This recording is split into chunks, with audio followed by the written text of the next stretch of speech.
Calimera. Aujourd'hui, je vais vous parler des 12 travaux d'Hercule.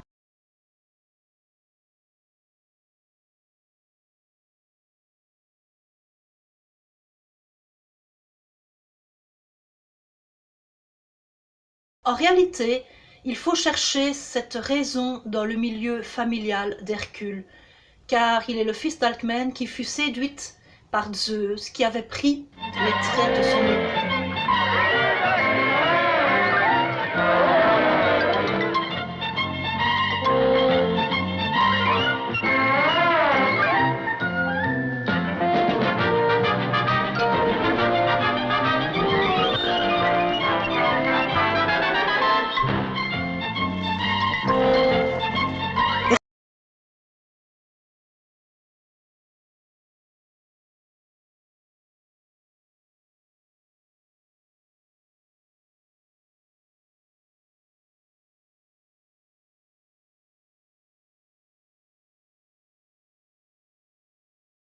Hercule revient!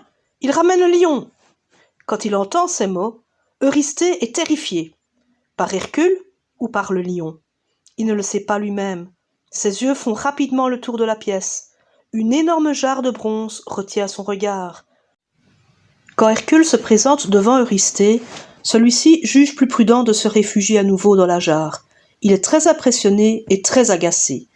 Il cherche à prendre Hercule en défaut. « Dis-moi, Hercule, l'interroge-t-il d'une voix doucereuse, tu n'étais pas seul pour accomplir ce travail. Iolaos m'a aidé, répond Hercule en toute bonne foi. Alors, ça ne compte pas, décide Eurysthée avec un mauvais sourire. Tu me dois 10 travaux. Je ne retiens pour l'instant que le lion de Némée. Il t'en reste encore 9. Mais, commence Hercule, ne discute pas et occupe-toi plutôt de cette biche au bois doré qui hante la forêt de Cérynie. Durant toute une année, Hercule poursuit la biche sans se décourager. Il parcourt les forêts et les montagnes, contourne les étangs. Il sait que l'un d'eux finira par s'épuiser, et il parie que c'est la biche. Hercule gagne son pari. Au sommet d'une montagne, au bord d'un lac, la biche hésite, s'arrête pour reprendre son souffle, et Hercule en profite pour s'en saisir.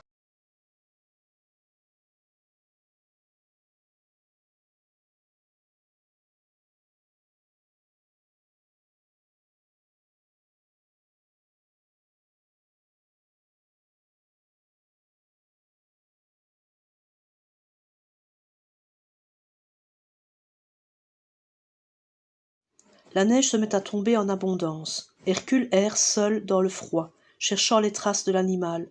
Il les trouve, mais le sanglier l'entraîne au plus profond de la forêt, loin du monde des hommes.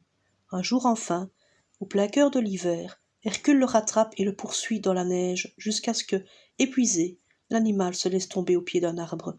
Il lui lie les pattes, le hisse sur ses épaules et entreprend le long trajet de retour à Tyrinthe. Il va trouver Augias et annonce: « Ce soir, tes écuries seront propres, Augias. Pour la peine, tu me donneras 1/10 de ton troupeau. Est-ce que cela te convient ?»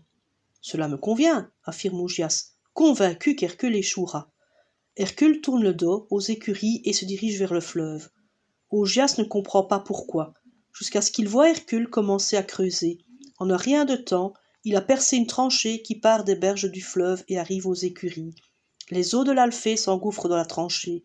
Il n'y a plus qu'à ouvrir les portes des écuries et le tour est joué. Avant le coucher du soleil, les écuries d'Augias ruissellent de propreté. Des centaines d'oiseaux sont installés dans un bois près du lac et ils poussent des cris épouvantables. En chemin, Hercule a trouvé une crécelle égarée.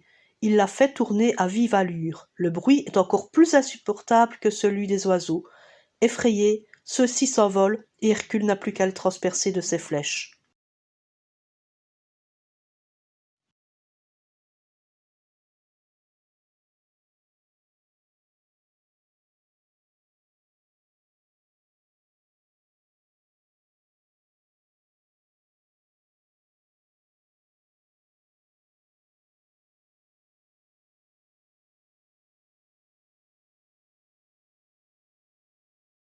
Il emprunte la route qui mène au palais du roi en se demandant comment Minos va prendre sa requête. On dit que ce taureau est superbe. Pourquoi le roi le lui donnerait-il? En réalité, Minos est ravi. Plus tard, une fois qu'Hercule empoigne ses cornes et lui tord l'encolure, le superbe taureau blanc tombe à genoux et Hercule revient une fois de plus triomphant à Tirynthe. « Tu as pensé à la trace ?» susurre le nouveau conseiller d'Eurysthée. Eurysthée le regarde sans comprendre. La trace, poursuit le conseiller, c'est loin. Et pour s'y rendre, on doit franchir des montagnes. C'est dangereux, les montagnes. Ah, on m'a déjà dit ça à propos de la mer, grommelle Eurysthée. Qu'y a-t-il en Thrace? Les juments de Diomède. Eurysthée hausse les épaules. Des juments, après un lion ou une hydre. Elles sont un peu spéciales, ajoute le conseiller. Elles dévorent les hommes qui les approchent.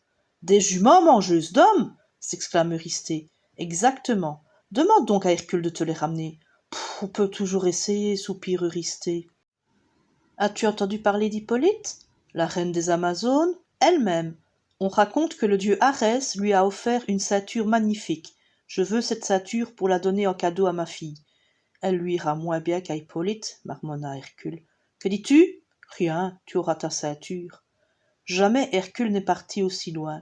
Le royaume des Amazones se trouve à l'autre bout du monde connu. Pas question d'entreprendre seul un tel voyage. Il demande à son ami Thésée, le roi d'Athènes, de l'accompagner et s'entoure de quelques compagnons supplémentaires. Mais le moment venu, il sera seul à agir. Il ne manquerait plus qu'Eurysthée refuse de comptabiliser cette tâche. Hercule ne perd pas de temps, il assomme le chien qui garde le troupeau d'un coup de poing. Quant à Gérion, s'il a bien 3 têtes, il est loin d'être plus fort, 3 fois plus fort qu'Hercule. Ce dernier sort vainqueur du combat qui les oppose. Les bœufs suivent sagement Hercule et grimpent l'un après l'autre dans la coupe du soleil. 8 ans ont passé, et selon les contes d'Eurysthée, Hercule lui doit encore 2 travaux. Cette fois-ci, il faut frapper fort, et Eurysthée est assez sûr de lui quand il convoque Hercule. Des pommes en or, dit-il, tu en as déjà vu? Non, réplique Hercule, mais je sais où il y en a. Moi aussi, s'exclame Eurysthée, dans le jardin des Hespérides. Et tu les veux, je suppose, fait Hercule. C'est cela, confirme Eurysthée d'un ton léger. Les Hespérides sont les filles du titan Atlas. On sait d'elles qu'elles vivent dans un jardin aux multiples senteurs, situé à la limite du monde connu, et c'est tout.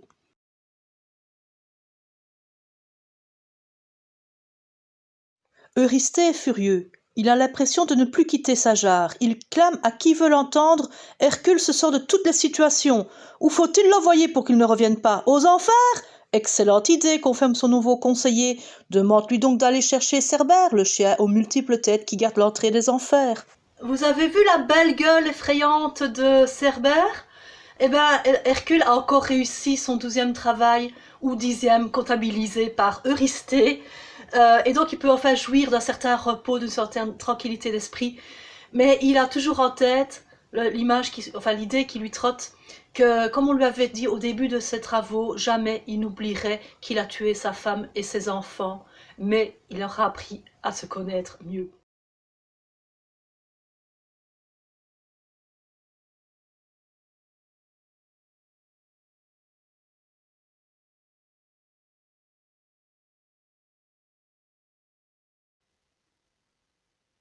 Adios!